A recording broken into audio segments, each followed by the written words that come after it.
Okay mga kapatid, nandito na naman po tayo sa isang reaction video. May panonoorin na naman po tayo galing sa PH News Update. Ito po ang title, Confirm Good News, walang bilang majority black Gatchalian, hindi makonvict si BP Sara Duterte. Ay, lagot na po sila mga kapatid. Okay, simulan na po natin na. Siyempre, huwag niyo kakalimutan, mag-like po kayo sa ating video. At eto na nga, no, humina ang ating algorithm, humina po ang ating mga views dahil po sa kagagawan ko rin. Binago ko po ang aking name, Kuya Deng TV, ang naging dating ex-crew, ano, tapos ex-crew reaction. Ayun, nagurgur ang aking views.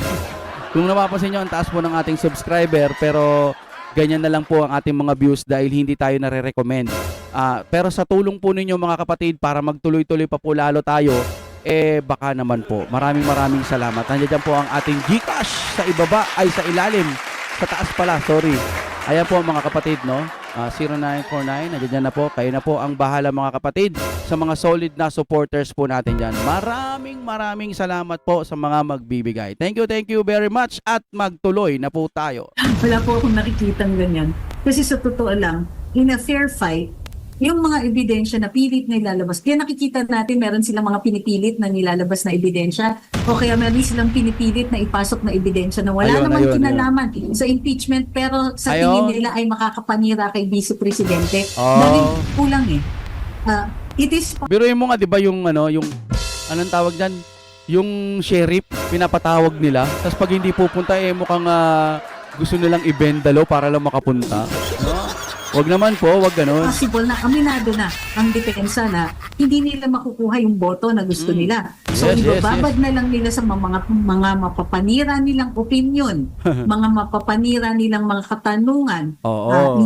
Ibababad nila ang pangalan ni VP Inday sa publiko in the hopes na dumikit yung kanilang mapanirang mga statements and questions at mga remarks dito sa impeachment. Yun na lang po ang nakikita kong pakay nila. Kasi hindi ako naniniwala pa sa ngayon, wala tayong ebidensya na aabot yan sa 60. Ito ang balita ngayon. Trending at pinag-uusap. Sablay talaga, sablay talaga sila. Kapan ngayon sa mundo ng social media. Ang di umano'y balitang. Ito ang balitang dapat malaman ng taong bayan na pilit tinatago at pilit ayaw di umanong ipalabas ng mga bayarang media sa palasyo, kamara at senado sa publiko. Pero bago ang lahat, kung bago ka pa lamang sa channel na ito at kung gusto mo ang mga balitang politika, ay please huwag kalimutang mag-like, subscribe at i-click ang notification bell. Buti pa to si Pinas News Insider. Ang title niya, ang pangalan na ata ng channel niya dati is Banat News TV. Parang ganun ho ata.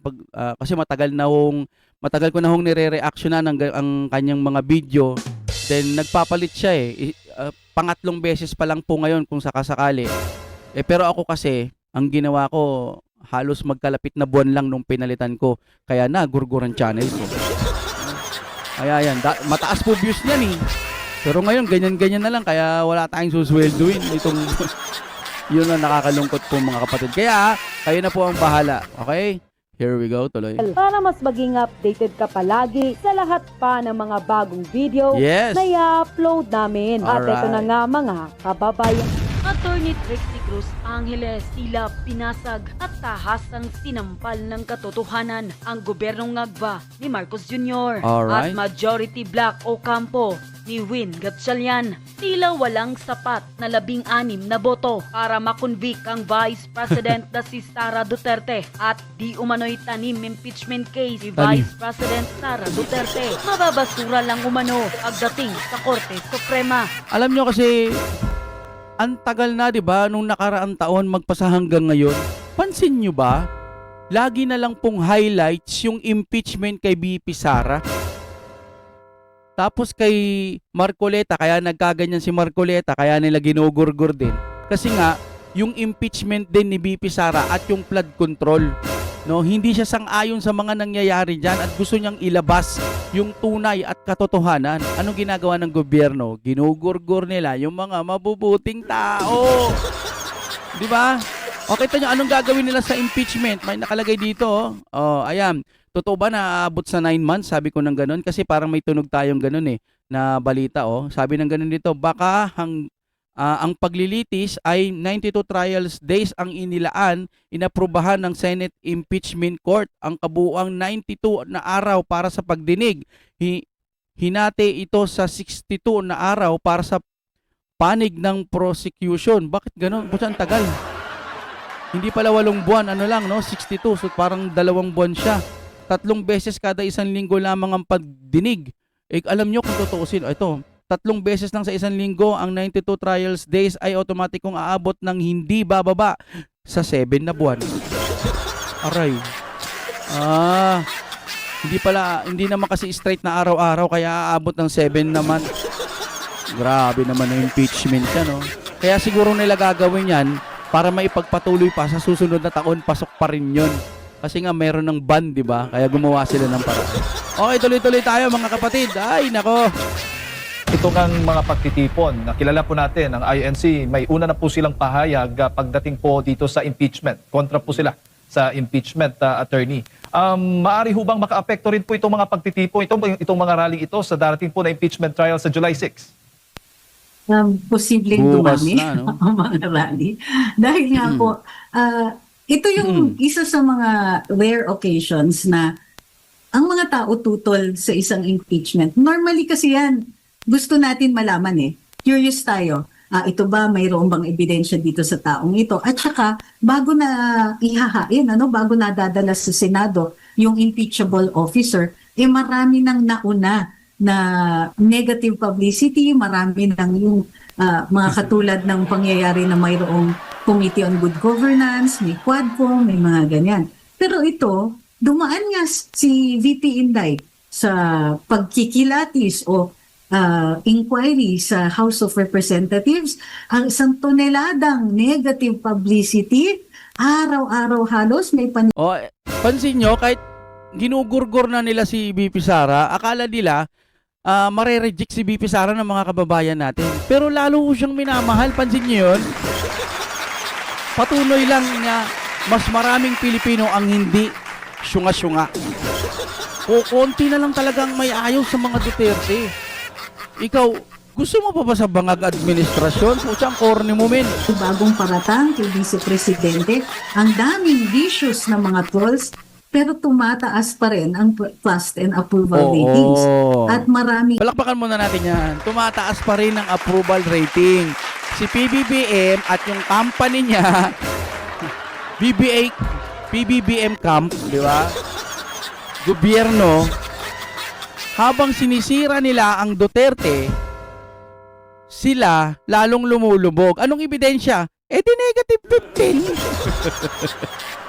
Grabe ang saklap nun, negative ka. Hindi sang-ayon sa pagdadala sa kaso sa Senado itong particular na impeachment ni VP Inday. Yes. So, para sa akin, may possibility na lumaki o dumami ang mga pagtitipon na ganito. Lumakas ang pagpapahayag sa social media or even traditional media ng mga ng saloobin ng taong bayang tutol dito. So, tingin ko yung mga ganyan, yes, makakaapekto talaga ng rallies yung impeachment and vice versa. Opo. Attorney, bago lang na inilabas ata ng COA, may inilabas po sila, nakatanggap po ang Office of the Vice President ng unmodified opinion, no? Mula po sa COA. Para po sa kaalaman ng ating mga kababayan, ano ho bang ibig sabihin ito? Ang opinion dito, tinatawag nilang unmodified opinion, ay ibig sabihin maayos yung sistema ng liquidation. Di ba nung nakaraan ganun din, unmodified, so maayos din. Parang nagsabi ata sila na hindi daw yun ang basihan yung mga taga-kabila. Ewan ko kung kamera nagsabi no, nakalimutan ko na nakikita ko sa Facebook. Hindi ko lang agad na i-report pero pucha ang tindi. Napakatino nito. Gusto nyo bang mawala sa gobyerno to? Kayo mga kasamahan po natin sa tunay dyan, mga DDS nating mahal. Kayo ba? Gusto nyo ma-impeach si VP Sara? Pucha. Di na, oy. Ito na narito na yung pagbabago. Ng pagsusumite ng mga dokumento at yung paraan ng pag-i-explain kung paano ginagastos ang pondo ng Office of the Vice President. Hindi ibig sabihin nito na walang possible later on na mga observations. Pero ang sinasabi dito, tama yung systems, tama yung conduct nila ng Yes. kanilang liquidations, yung kanilang explanations at kanilang pagsusumite at kumpleto ang dokumento na isinusumite sa COA. Baga kung sa kaso pa ito, attorney, yung technicalidad, hindi doon sa merits, tama ba? Hindi necessarily sa merit, oo. Kasi minsan magkakaroon ng observation or observation memorandum ang COA at sasabihin, mayroong kakulangan dito pero bibigyan ka ng pagkakataon mag-comply. So kung ikaw naman ay nabigyan ng observation at nag-comply ka kagad, posible pa rin po ang magandang opinion. Opo. Pero gaano po ito kahalaga? Kung hindi ako nagkakamali, 4 na beses o 4 na sunod na taon na ata na nakatanggap po ng unmodified opinion po ang opisina ng Vice Presidente mula sa COA. 3 o 4 na beses unmodified, ibig sabihin taon-taon. Ibig sabihin maganda ang performance. Tapos anong gustong gawin nila? Gugurgurin nila. Nako. Ang gobyerno talaga natin ngayon, mga kapatid, walang pakialam sa katotohanan. Ang gusto kasi nila, kami ng kaban ng bayan. Ibig sabihin, maayos ang systems, maayos ang pamamalakad. Hindi kontrobersyal ang mga ang pamamaraan na ginagamit sa Office of the Vice President. So actually, good news yan. At saka maaaring isumiti yan as evidence of patterns of behavior. Opo. At ito ho ba ay possible na magamit din ng depensa sa darating na impeachment trial? So I apologize. Hindi kasi admissible ang patterns of behavior that will not prove anything sa maaari itong isumite na halimbawa for the year na kini-question, let's say, yung confidential funds, isusumiti nila yung unmodified opinion na yon. Na in spite of the controversy pagdating sa confidential funds, unmodified pa rin ang opinion on the systems at yung pamamalakad ng OVP. So yun po yun. Yung maaari nilang isumiti yun, pero yung bigat ng pagkikilatis niyan, mas mabigat yung isusumiti nila doon sa years in question ng confidential funds. Opo. Sang-ayon ho ba kayo doon, attorney, sa possible na pagbubukas ng mahiwagang box, yung BIR tax, yung tungkol sa tax po, no? BIR box po na gusto po ng House Prosecution Panel na buksan at gawing at markahan bilang ebidensya para sa impeachment trial ni VP Sara Duterte. Attorney, pwede mo bang ipaliwanag ito para sa kaalaman at mas madali po maintindihan natin mga kababayan? Sa totoo lang, maliwanag naman na sinabi ng BIR na confidential ang tax filings. Oo. So, walang... Tsaka yun na nga unmodified. So ibig sabihin, galing na ho sa COA. Ilang beses na po yan. So kung 3 o 4 na beses, maganda ang performance ng ating VP Sara. Hindi po ba sapat yun? Exception yan, confidential talaga yan, maliban lang kung may court order. So dito, wala tayong nakikitang court order. Malaki Pero syempre, bago ang lahat, may ipapakita din ako sa inyong ito, matindi rin na, court order. Ito, isa mo ng advertise, huwag kayong aalis, napakaganda ho nito, papanoorin natin, napakaganda po nito. Si BBM po may hawak na payong. Tagapayong lang siya ni Putin.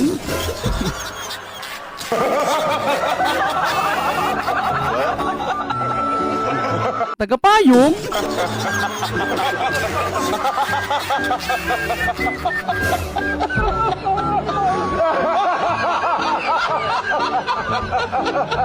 Abay, napakabait pala ng ating Pangulo kasi para hindi magkasakit si Putin, kanyang kanyang pinayungan. Napakagaling talaga ng presidenteng ito.